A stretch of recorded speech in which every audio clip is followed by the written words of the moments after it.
Hey YouTube, Joeboy here. So, you know what it is, let's talk about the scans, let's talk about the fan translation, and let's compare it to the official translation, guys. This chapter, honestly, this week, the fan translation was pretty on point, so this video shouldn't really take all that long, at least for the comparison portion, and then we're going to get into comments to my video and discuss those. So number one, and most important, guys, what we need to do in the future, what we need to understand, do not blow pronouns out of proportion. If you see a fan translation, or even if you see the official translation, and there's a particular pronoun which is important to some idea that you might have, stop, ignore it. As a general rule, just ignore pronouns. Unless, of course, it is a character's name, obviously are referring to a specific character. So some of you might be asking, what exactly is a pronoun? He, she, it, they, me, himself, we, many, each, few, whoever, who. Alright, you get it. If you need help remembering, you can just turn it into like a Naruto jutsu, if that helps you. I don't know the specifics here because I don't know Japanese. All I can tell you is that pronouns in Japanese do not work the same way as they do in English. What am I talking about? Well, a lot of Carrot for Nakama fans out there noticed when Carrot said this in the fan translation of the last chapter of One Piece. Frankie pulled out the parts that make General Frankie, the machines that they use. Chopper took control of the Brachio tank, and Carrot says this: "You're too cool, Chobro, to think we had this on the Sunny." A lot of people took this to mean, essentially be some kind of foreshadowing or hint, that Carrot is a part of the Straw Hat crew already, or she views herself in that way because it's not that they had this on the Sunny, it's that we, Carrot included herself as part of the group on the Sunny. But we is a pronoun. General rule, ignore pronouns if it adds anything to your theory. And don't feel bad if you didn't know this, or, I was this way as well. I speculated this precisely and then found out through learning that it's wrong. Now you know, and we're all smarter. This is the official translation. "You look so cool, Chobro. I can't believe this was on the Sunny the whole time." Now, the second and last important difference between the fan translation and the official translation was an implication from the fan translation that Frankie had done something to, or had changed or upgraded, the Black Rhino and the Brachio tank, the parts that make up General Frankie. Jinbei says this: "I remember these from our battle in Fishman Island." And Frankie says, "Nah, Jinbei, these are new models." But the official spins this conversation in a completely different way. Jinbei says, "I saw these things in the Battle of Fishman Island." And Frankie says, "They're not things, Jinbei." And this sort of adds up with the fact that the Black Rhino and the Brachio tank look, as far as I can tell, exactly the same as we saw them in Fishman Island. Other than these two things, there's really nothing misleading from the fan translation that was somehow different in the official translation. The main thing that was, I would guess, worse, and the reason why I promised this video in the first place, was because, the translation was just kind of ragged. It was janky, from a pure flow of English perspective. But now let's talk about some comments. I think that the eavesdropper is Caribou, who has been missing after the Udon incident, and the silhouette is kinda triangular, just like him. So obviously here he's talking about the silhouetted character that was observing Robin and Jinbei's conversation. I want to make this very clear, guys. I personally believe this character to be Yamato. Many other people in the community also believe this character to be Yamato. That does not make it truth. That does not mean that there couldn't be a number of other potential characters that this could be. That being said, I really don't think that it's Caribou. So, am I suspicious of Caribou? Absolutely, yes, 100%. I don't think that Caribou is a person that we should trust.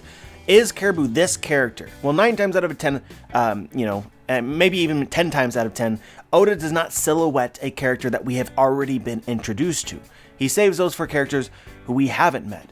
In addition to this, Caribou is part of the Alliance. Yes, he is missing, but why would he need to be eavesdropping on Jinbei and Robin? Low-key, he could just stand right next to them and accomplish the very same thing, and look less suspicious while doing so. Not that I think that Caribou is really that bright. But yeah, I believe it to be Yamato. It could be Caribou. I just don't believe that. Next comment. "Zoro is lost, except when it comes to booze. He'll be the first to find Kaido as he's drinking." Honestly, this would be hilarious. It would also make a lot of sense. But unfortunately, the fact is that all of Kaido's crew is drinking. So then, I don't know how Zoro would sniff out Kaido in particular. Zoro's definitely gonna find the booze, so I'm like 100% there. Next comment. "Actually, I wouldn't be surprised if Luffy does start a scuffle with some of those waiters. But more people join in a drunken brawl, so it just seems like a normal thing to everybody." Yes, this is what's gonna happen, like, no doubt. Yep. Next comment. If Oda had a plan for Pound, he shouldn't have killed him off. Saying there's still more to his story absolutely does not change the fact that his survival was stupid and cheap. Honestly, like, let's real talk here. His survival isn't stupid. It's like you can rationalize it in a way that makes sense in the world of One Piece. What makes this bad is the fact that, we don't even care about Pound. All we need is we need to believe these moments when we get them. There has to be at least some, there has to be doubt. That's all I'm saying, man. There has to be some amount of doubt, like, that person just died, supposedly, and it's like, whoa, okay, did that actually happen? But when my immediate thought is, well, no, they didn't die. They'll come back to life. You've taken something away from the story. So Pound being alive isn't a problem. And it isn't even close to the worst survival in One Piece. Oda can absolutely fake kill a character for dramatic effect, and then have more to his story and that be the reason to bring him back. The problem is it happens too often. Next comment. I really hope that Pedro is not on Pound's ship. That would ruin a lot of things. Guys, I just want to know, why is this a thought? Just because Pound survived and is on the ship, well, Pedro will be there too? I mean, I guess anything is possible, but really this is like not a concern. Pedro may show up alive, but I very much doubt that it's going to be on Pound's ship. Next comment. Everyone is talking about Smoothie and Yamato getting hitched, but what if Kaido and Big Mom got married? Honestly, guys, Oda would do this. Oda would totally do this. Right now, I think the impression that we should have, what Oda is spoon-feeding us right now is Kaido is looking for Yamato, and it involves his future plans, and the huge community idea right now is that this is going to involve a marriage because of the Big Mom pirates. So, Oda could very well be anticipating that our thoughts on the matter is that Yamato is going to be married to a member of the Big Mom pirates. So yeah, Oda is fully capable of twisting this in some unexpected way, if he doesn't view the marriage itself to be unexpected enough. This is just one of those situations where I think that it is the hardest to be a One Piece theorist, and where I find myself doubting myself more often than not. Because it's like, you're playing this game of, how much of a twist is this?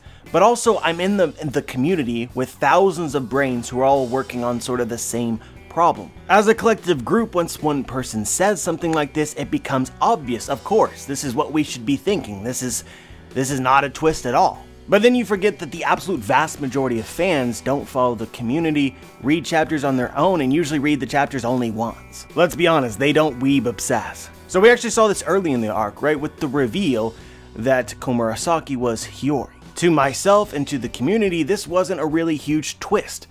Because Oda dropped a clue that hinted towards this about 10 chapters before he actually revealed it, to the point that it was so obvious that you're like, wait a second, maybe Oda's gonna pull one on us. But then he didn't. Many times the obvious answer is the correct answer, sometimes it's not. Picking and choosing when this is the case is one of the hardest things to do. To Oda, the marriage itself might be a twist enough, even as it seems so obvious to us right now. So yeah, personally I'm not betting on the twist of this instead being a Big Mom and Kaido marriage, but it's definitely possible, and I'm going to throw it out there. Next comment. I have a feeling that Kaido will announce the disbanding of the Beast Pirates.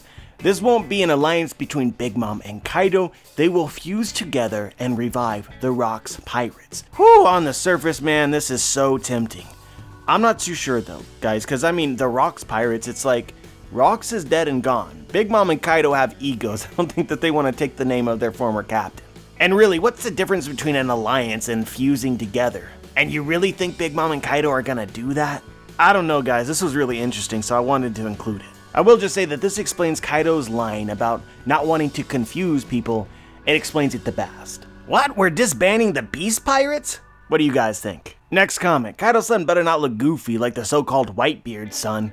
On God. You might be new here. The probability that Yamato looks goofy, I would say, is roughly 95%. On God. And finally, here's the last comment. Big Mom Pirate will arrive on their ship. So is another ship on its way, potentially carrying the remaining part of her crew? Guys, this is deceptive, but I actually think that this might be the case. Remember, just in the last chapter of One Piece, Queen introduced Big Mom's children. They were present.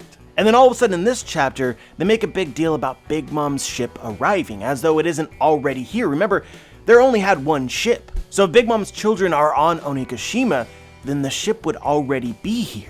Unless, of course, this is a second ship carrying members of the Big Mom Pirates that we didn't see originally. I hope that this is the case, if only for further confirmation, or at least hope, that Katakuri and Pudding are on their way. Please, yes. I cannot get enough Katakuri in the story, and that's facts. But yeah, guys, that's pretty much what I wanted to say today. As always, I'm curious as to what you guys think. Share your thoughts in the comment section below. If you liked the video, feel free to subscribe, and if you don't feel like subscribing, I don't blame you. I don't like me either. But regardless of whether you be a hater or a nakama, have a wonderful day.